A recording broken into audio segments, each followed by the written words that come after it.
Kita berdoa. Allah Bapa kami di surga, kami akan memulai belajar dari firman-Mu, biarnya Kudus-Mu menyertai kami, membuka hati kami sehingga kami dapat mengerti firman-Mu Tuhan. Kiranya Tuhan juga menguatkan kami dalam melakukannya, dalam kehidupan kami sehari-hari. Di dalam Kristus kami berdoa. Amin.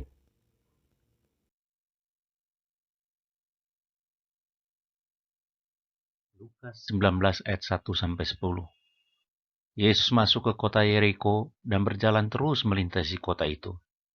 Di situ ada seorang bernama Zakeus, kepala pemungut cukai, dan ia seorang yang kaya.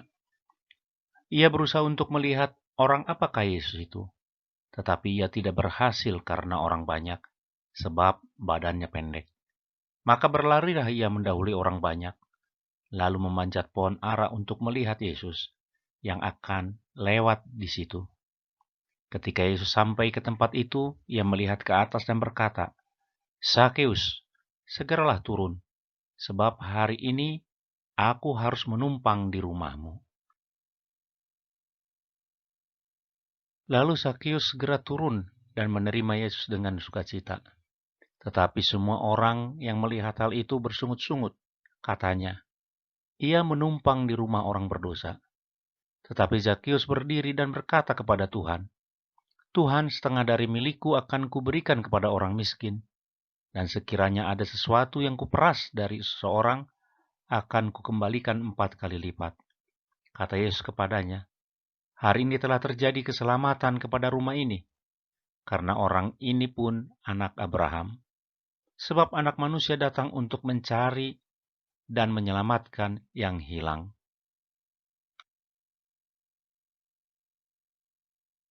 Dalam teks Injil Lukas berbahasa Yunani atau bahasa aslinya, Lukas memilih kata idou yang artinya lihatlah. Dalam terjemahan bahasa Batak dan Indonesia nampaknya tidak nampak hal ini. Mengapa Lukas menggunakan kata lihatlah? Ini mengindikasikan bahwa kisah tentang Zakeus dianggap sebagai yang luar biasa. Pertama, arti nama Zakeus sendiri adalah yang murni, tetapi dia sendiri tidak murni. Pemungut cukai pada zaman itu dianggap seorang penipu dan pengkhianat bangsa karena bekerja sama dengan penjajah Rom membebankan pajak yang berat bagi rakyat. Maka menjadi pemungut cukai berarti menjadi orang berdosa. Tetapi Zakeus bukan hanya seorang pemungut cukai. Dia adalah kepala pemungut cukai, dan dia menjadi kaya dengan cara-cara yang curang.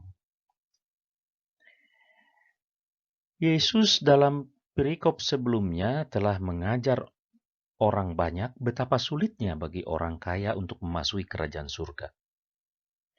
Dia mengatakan lebih mudah seekor unta memasuki lubang jarum daripada seorang kaya memasuki surga. Pastilah betapa jauh lebih sulit lagi bagi seorang seperti Zakeus, yang kekayaannya diperoleh dengan menipu dan mengambil keuntungan sebesar-besarnya dari orang lain. Semua orang tahu bahwa Zakeus adalah orang berdosa yang luar biasa, tetapi keinginannya untuk melihat Yesus juga luar biasa. Beberapa hari sebelumnya, orang-orang Yeriko telah mendengar bahwa Yesus telah membangkitkan Lazarus dari kematian. Sekarang ribuan orang berbaris di jalan-jalan Yeriko untuk menyaksikan Yesus. Zakeus juga telah mendengar mukjizat dan ajaran Yesus.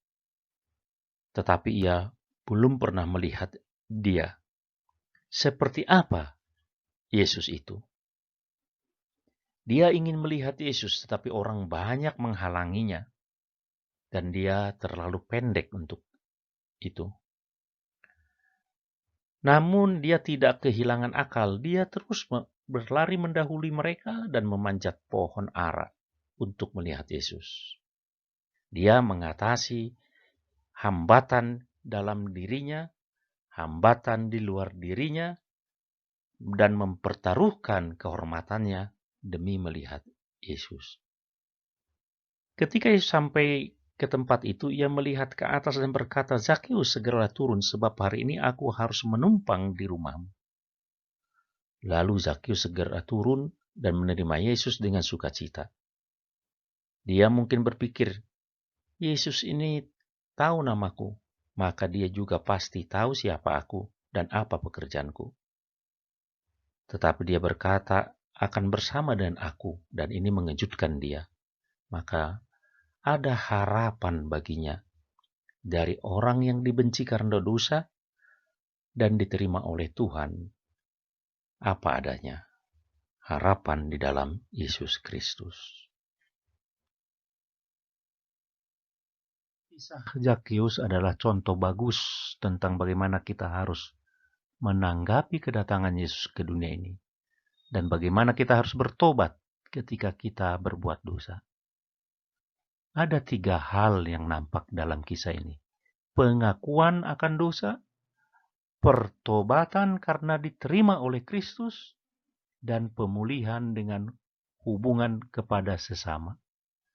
3 hal inilah yang nampak dalam kehidupan atau dalam kisah tentang Zakeus pada saat ini. Buah iman Zakeus juga luar biasa. Zakeus digerakkan Roh Kudus untuk memberikan bukti pertobatan dan imannya. Zakeus berjanji di depan umum untuk berhenti melakukan pekerjaan kotor dan berjanji untuk memberikan setengah dari harta miliknya kepada orang miskin, serta mengembalikan 4 kali lipat dari yang dia peras dari orang banyak. Pertobatan sejati mendorong meninggalkan perbuatan dosa dan melayani Tuhan melalui sesama. Itu sebabnya Yesus berkata, hari ini telah terjadi keselamatan kepada rumah ini, karena orang ini pun anak Abraham. Sebab anak manusia datang untuk mencari dan menyelamatkan orang yang hilang. Kata hilang dalam kata aslinya berasal dari kata hancur. Kata Yunaninya adalah apolumi, yang menggambarkan kehancuran mutlak yang telah dibuat oleh dosa, terpisah dari Tuhan, berada dalam kegelapan, hancur, mati, dan tanpa percikan kehidupan rohani di dalamnya. Tetapi Yesus, Juru Selamat kita, datang untuk mencari dan menyelamatkan mereka yang hilang. Dan inilah yang dilakukan melalui Injil yang ditulis Yesus sendiri dengan darahnya yang berharga.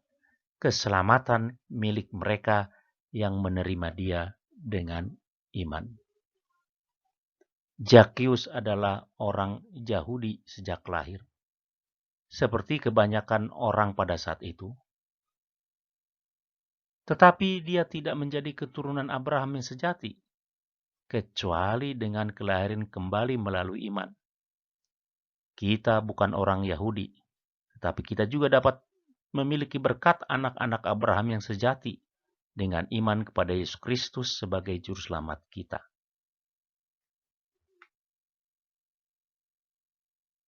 Melihat Yesus pergi ke rumah Zakeus pemungut cukai, orang banyak bersungut-sungut sebab fokus mereka kepada orang lain, yaitu kepada Zakeus si pendosa itu, bukan pada dirinya yang membutuhkan Juru Selamat.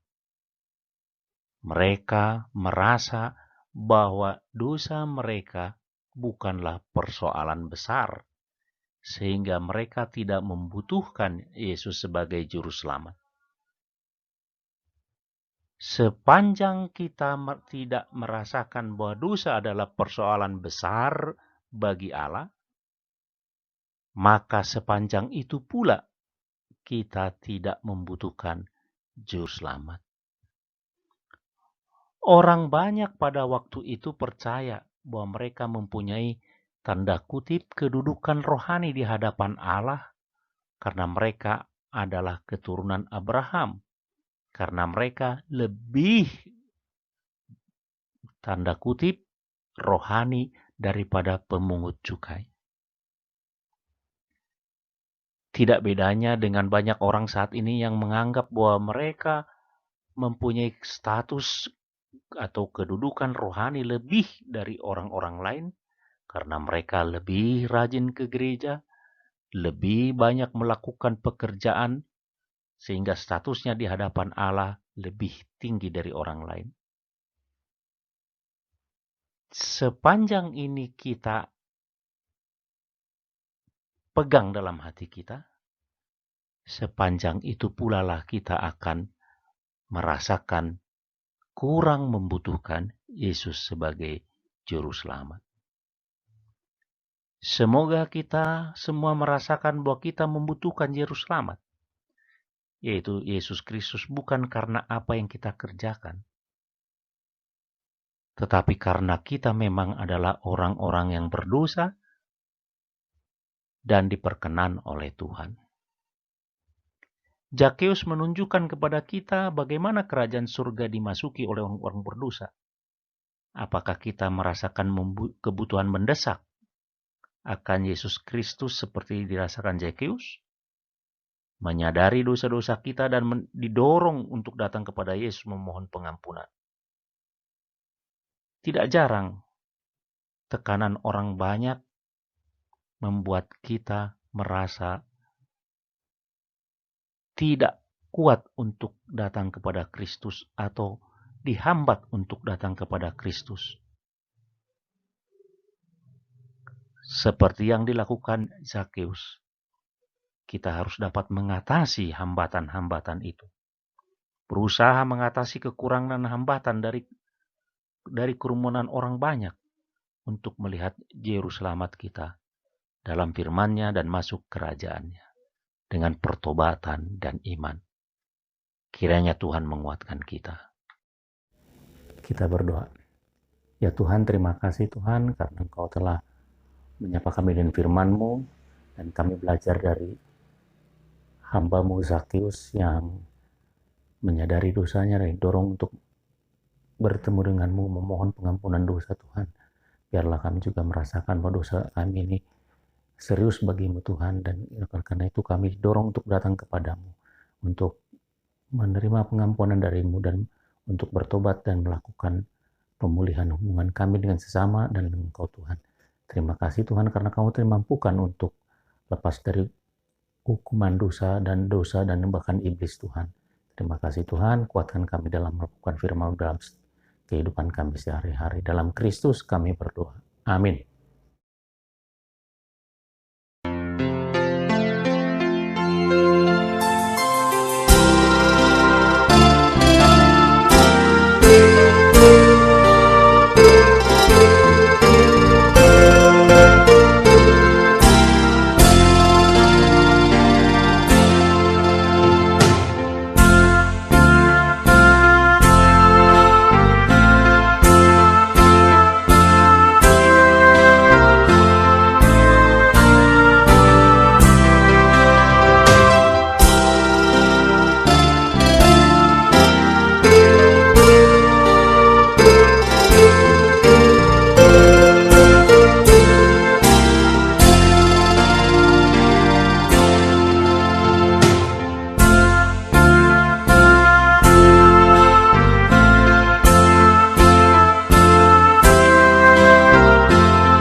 Bapa kami yang di surga, dikuduskan namamu, datanglah kerajaanmu, jadilah kehendak-mu di bumi seperti di surga. Berilah kami pada hari ini makanan kami yang secukupnya, ampunilah kami akan kesalahan kami, seperti kami juga telah mengampuni orang bersalah pada kami. Dan janganlah bawa kami dalam cobaan, tetapi lepaskan kami dari pedang yang jahat. Karena Engkau mempunyai kerajaan dan kuasa dan kemuliaan sampai selama-lamanya. Amin. Anugerah Tuhan kita Yesus Kristus, kasih Allah Bapa dan persekutuan Roh Kudus, kiranya menyertai engkau sekalian sekarang dan sampai selama-lamanya. Amin.